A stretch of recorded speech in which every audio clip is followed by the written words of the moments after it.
Assalamualaikum warahmatullahi wabarakatuh. Sebelumnya, perkenalkan nama saya Rika Aisyah Fadila dengan NIM 210591156 dari jurusan Manajemen Non Kependidikan.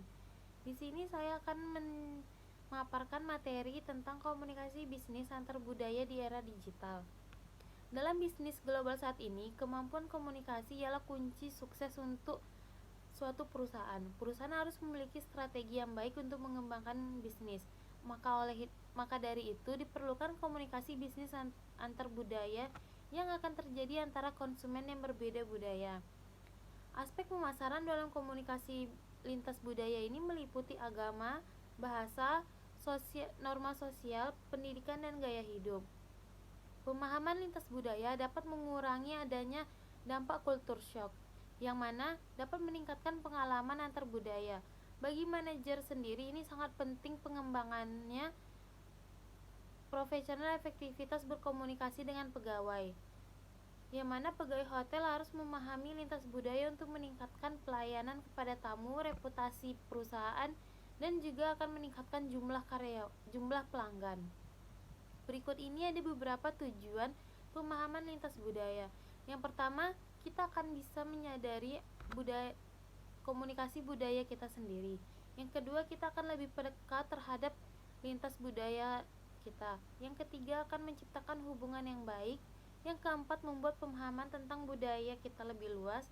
Yang kelima, memperdalam pengalaman kita terhadap budaya tersebut. Yang keenam, akan meningkatkan keterampilan komunikasi antar budaya. Yang ketujuh, membantu memahami bagaimana budaya tersebut. Yang ke-8, membantu memahami kontak antar lintas budaya. Yang ke-9, membantu memahami model-model, konsep-konsep pada budaya tersebut. Dan yang terakhir, membantu menyadari bahwa sistem-sistem nilai yang berbeda dapat dipelajari secara sistematis, dibandingkan, dan dipahami. Berikut ini ada beberapa tantangan pada komunikasi antar budaya. Yang pertama ada prasangka, ialah sikap tidak adil, menyimpang, dan intoleran terhadap orang atau kelompok lain yang bersifat negatif, membuat seseorang memandang rendah dan bahkan memusuhi mereka.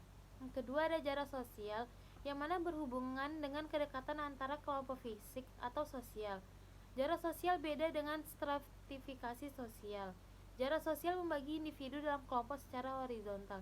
Sementara persepsi ialah proses untuk memahami orang lain. Persepsi filter dalam hubungan lintas budaya. Persepsi burung mengganggu komunikasi.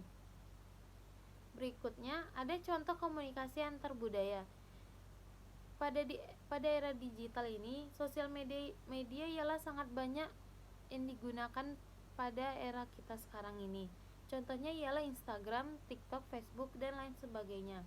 Meskipun pada dasarnya komunikasi adalah proses penyampaian pesan antara medium dan medium dengan menggunakan lambang atau simbol sebagai sarana, sebagai bahasa, tanda, gambar, dan lain-lain sebagainya.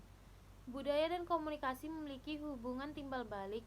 Budaya dan komunikasi terkait simbol-simbol dan prosesnya. Simbol digunakan dalam budaya untuk memenuhi kebutuhan antar anggota dan kelompok. Sekian dari saya. Mohon maaf bila ada kesalahan. Wabillahi taufiq wal hidayah. Wassalamualaikum warahmatullahi wabarakatuh.